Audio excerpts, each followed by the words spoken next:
আমার দায়িত্ব তো ধরেন আমি একজন নায়িকা, আমিও আমার মতো চলতে জানি, শিখেছি। বিয়ে হয়েছে জন্যই যে আমাকে ডিপেন্ড নিতে হবে তা কিন্তু না।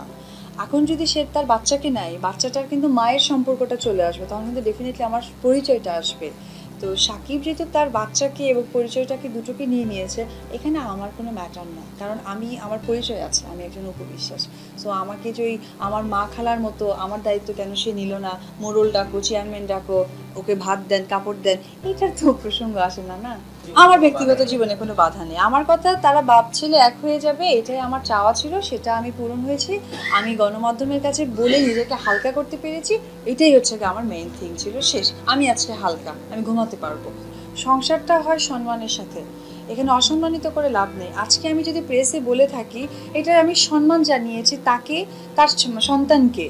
কারণ আজকে এই বাচ্চা যখন চোখের পলকে 1 বছর হয়ে যাবে, 1.5 বছর পর আমাকে যখন স্কুলে নিতে হবে, তখন তার একটা মর্যাদা দরকার। আমি এখানে সম্মান দেখিয়েছি তার বাচ্চাকে এবং তাকে। আমি এখানে কোনো ওই হিসিং ফিসিং কোনো কিছুতেই আমি একদমই ইন্টারেস্টেড না।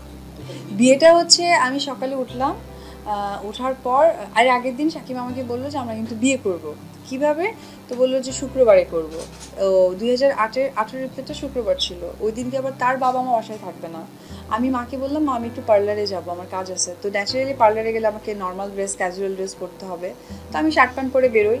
আমার মেজো বোন আমার ইন্ডিয়া থেকে এসেছিল, ওকে নিয়ে বের হলাম।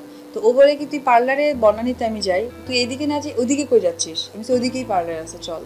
পরে হাফ রাস্তা যাওয়ার পর অভিকে হাত ধরে বললেন, দিদি এই ঘটনা, তুই কিন্তু দেখ, থাকতে হবে।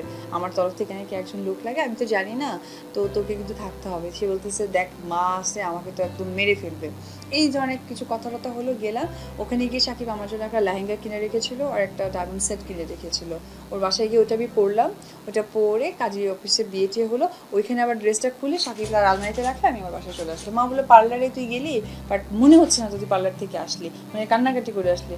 যে পার্লারে যে মেয়েটা আসার কথা ছিল সে আজকে আসেনি, পরে ওর বলে বিয়ে হবে, ওর সব জন্যই কান্না করলাম, করে বাসায় আসলাম। এই ধরনের কিছু কিছু মিথ্যা কথার সাপোর্ট নেওয়া হয়েছিল।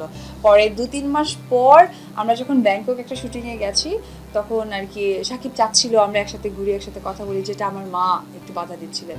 তখন মাকে খুলে বললাম, মা এই ঘটনা। মা বললো, যখন বিয়ে হয়ে গেছে এখানে তো আমার বাধা দেওয়ার কিছু থাকতে পারে না, মানে যেটা আমি হ্যাপি। ফার্স্ট টাইমে মা মানেনি, যেহেতু দুজনের দুই জাত। পরে আর কি 1-1.5 বছর পর এসেছে।